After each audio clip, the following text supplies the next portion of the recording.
Hello viewers, हम पढ़ रहे हैं कक्षा 10वीं गणित की प्रश्नावली 4.2 का प्रश्न नंबर 3। ऐसी दो संख्याएं ज्ञात कीजिए जिनका योग 27 हो और गुणनफल 182 हो। तो इसको हल करेंगे। तो यहाँ हम लिखेंगे हल। तो हमें दो संख्याएं ज्ञात करनी है जिनका योग 27 और गुणनफल 182 हो। तो हम यहाँ लिखेंगे माना कि एक संख्या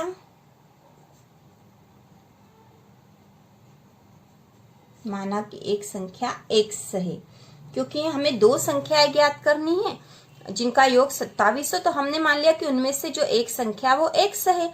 तो दूसरी संख्या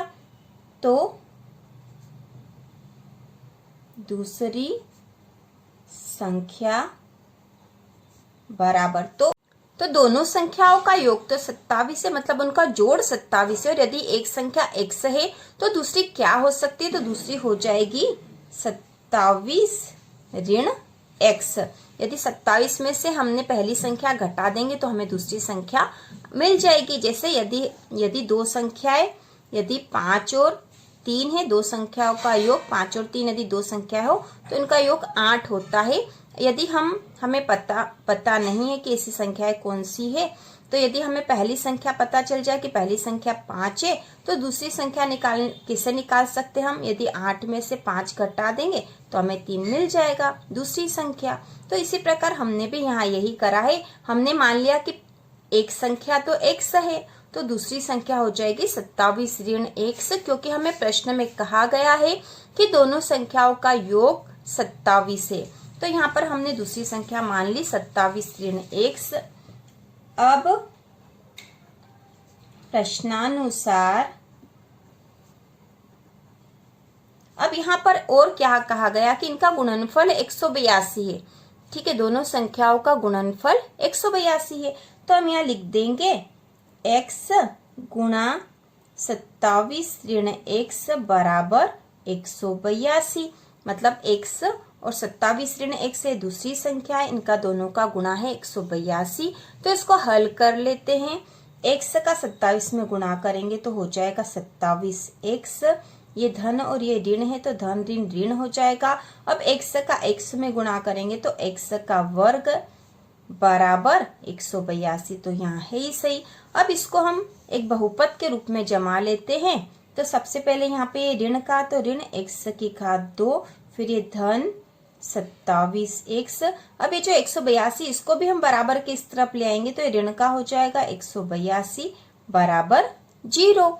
अब यहाँ पे आगे ऋण आ रहा है तो आगे ऋण वाली जो संख्या उसको हल करना थोड़ा कठिन होता है, तो हम इस ऋण को कॉमन ले लेंगे। तो यहाँ ऋण हमने कॉमन ले लिया तो बचा x की घात 2। यहाँ पे ऋण कॉमन लिया तो यहाँ से धन से ऋण हो जाएगा 27x।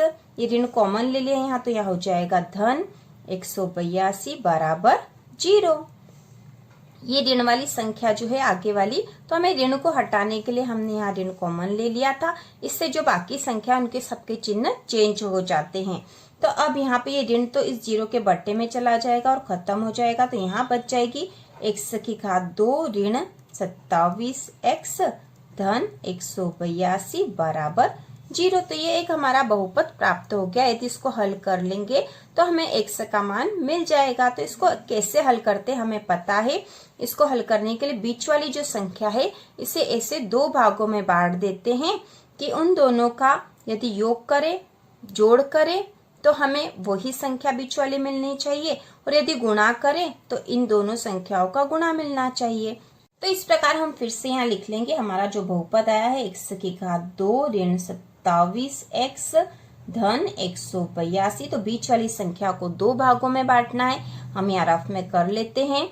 तो इसको कैसे दो भागों में बांट सकते कि उनका योग 27 होना चाहिए, इसको हमें सोच के करना पड़ता है। तो 13 और 13 26 होते हैं, तो 13 और 14 यदि जोड़ेंगे तो 27 हो जाते हैं।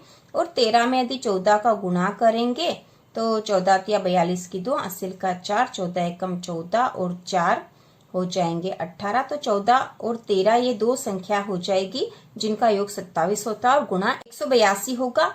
तो यहाँ पर हमें इस बीच वाली संख्या को ऐसे दो भागों में बांटना था कि यदि हम योग मतलब जोड़ करें तो जोड़ कितना आए उन दो संख्याओं का, ऋण 27 x जोड़ आना चाहिए, और यदि गुणा करें तो गुणा आना चाहिए x का वर्ग गुणा 182, मतलब इसका और इसका गुणा, तो इनका गुणा हो जाता है 182 x का वर्ग, मतलब योग करने पे हमको 27 चाहिए थे ऋण के और गुणा करने पे 182, तो वो दो संख्याएं 13 और 14 हो जाएगी। तो हमें योग करने पे ऋण के 27 x चाहिए, तो ऋण 13 x और ऋण 14 x हो जाएंगे, तो ये दोनों जुड़ जाएगी और 27 x हो जाएंगे।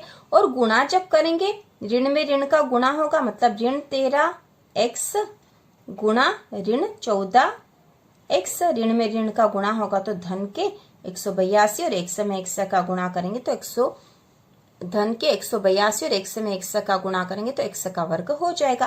तो यहाँ हमने रफ में करके देख लिया है, तो हमें दो संख्याएं जो है मिल गई है, वो हो जाएगी, यहाँ पर हम लिख देंगे x का वर्ग ऋण 13x ऋण 14x धन 182। तो अब इसको और हल कर लेंगे, यहाँ पे आगे वाली दो संख्याओं में से कॉमन लेते हैं और फिर पीछे वाली दो संख्याओं में से कॉमन लेते हैं। तो यहाँ आगे वाली दो संख्याओं में से तो x ही कॉमन आ जाएगा, तो यहाँ बचेगा x ऋण 13, ठीक है, x कॉमन आ गया तो यहाँ 13 बचा, x ऋण 13 हुआ। अब यहाँ पे ऋण 14 x और धन 182, इसमें से क्या कॉमन लेंगे, तो हमें ये भी ध्यान रखना है कि x ऋण 13 आया यहाँ पे, तो यहाँ पे भी हमें x ऋण 13 ही चाहिए, तो हम ऋण 14 कॉमन ले लेंगे, ऋण 14 कॉमन ले लेंगे तो बचेगा यहाँ पे x और यहाँ हो जाएगा, ये ऋण कॉमन ले लिया तो यहाँ ऋण आएगा, क्योंकि ये ऋण और धन है तो ऋण आएगा यहाँ पे, और 14 कॉमन ले लिए तो यहाँ पे क्या बचेगा, तो 182, इसमें 14 का भाग लगा देंगे तो 14 एकम 14 आएंगे, 4 बचा, ऊपर से 2 उतारा और 14 या 42 हो जाएंगे, ठीक है। यहाँ पे इस प्रकार से यहाँ पे आ जाएगा 13, ठीक है, यहाँ पर आ गया है 13, यहाँ पर हमने भाग करके देख लिया था, यहाँ आएगा 13 कॉमन आएगा, 14 कॉमन ले लिया था हमने यहाँ से, ठीक है, इन संख्याओं में से जब हमने 14 कॉमन लिया तो यहाँ तो 14 कॉमन आ गया, बच्चा x। अब यहाँ 182 और यहाँ 14 कॉमन लिया तो 14 का इसमें भाग लगा कर देख लेंगे तो यहाँ आएगा 13, ठीक है, 13 बच्चे का शेष, 14 कॉमन लिया था। तो अब यहाँ पर हमारे पास दो पद मिल जाएंगे हमें, एक तो ये जो कॉमन वाली संख्या है ये है x ऋण 14 और दूसरा जो दो कॉमन आए थे वह थे x ऋण 13।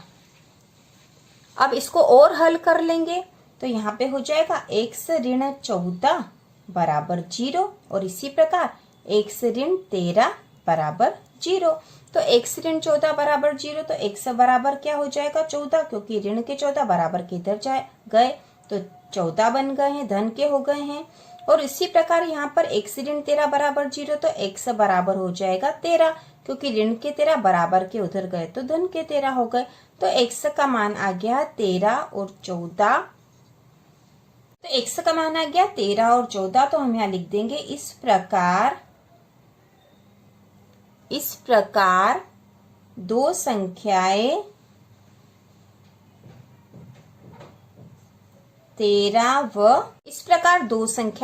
व 14 है, क्योंकि 13 और 14 का जब योग करेंगे तो 27 होते हैं और इनका गुणा करने पे 182 होता है, हमने यहाँ ऊपर भी देख लिया था, और यही इसका आंसर आएगा, आंसर 13 व 14। तो दो संख्या हमें पता करनी थी तो हमने पता कर ली है बहुत आसान तरीके से। सबसे पहले हमने मान लिया कि जो पहली संख्या वह x होगी, क्योंकि पहली संख्या x होगी तो दो संख्याओं का योग 27 था, तो 27 जो योग है उसमें से यदि एक संख्या घटा देंगे तो दूसरी हमें मिल जाएगी, इसलिए दूसरी संख्या हमने मान ली कि 27 ऋण x होगी। अब प्रश्नानुसार कहा गया था कि इन दो संख्याओं का जो गुणनफल है वो 182 होगा, तो हमने इनका गुणा कर दिया, ठीक है, x का गुणा 27 ऋण x में कर दिया तो 182 मिले। अब इसको हल कर लिया तो यहाँ पर 27 x ऋण x का वर्ग बराबर 182 हो गए हैं। अब इससे हमने बहुपद के रूप में जमा लिया है, यहाँ ऋण कॉमन लिया था क्योंकि ऋण आगे वाली संख्या में आ रहा था, तो हमने यहाँ पे ऋण कॉमन ले लिया, एक ऋण कॉमन ले लेते तो 0 के नीचे चला जाता और यहाँ पे 0 ही बन जाता है। और यहाँ हो गया x का वर्ग ऋण 27x धन 182, एक बहुपद मिल गया था हमें और हमने इसको गुणनखंड विधि से हल कर लिया। बीच वाली संख्या को 2 भागों में बांट लिया है और इस प्रकार इसको हल कर लिया। x का मान आ गया है, x का मान आया है 13 और 14 और यही हमारा हल है, क्योंकि 13 और 14 का यदि योग करते हैं तो 27 होते हैं और इनका गुणा करने पे 182 हमें मिल जाते हैं। तो इस प्रकार ये प्रश्न तीसरा हो चुका है। वेरी इंपॉर्टेंट क्वेश्चन है, आपको आना चाहिए। और इसी प्रकार के और वीडियो देखने के लिए कक्षा 10वीं की संपूर्ण तैयारी के लिए चैनल को सब्सक्राइब कीजिए।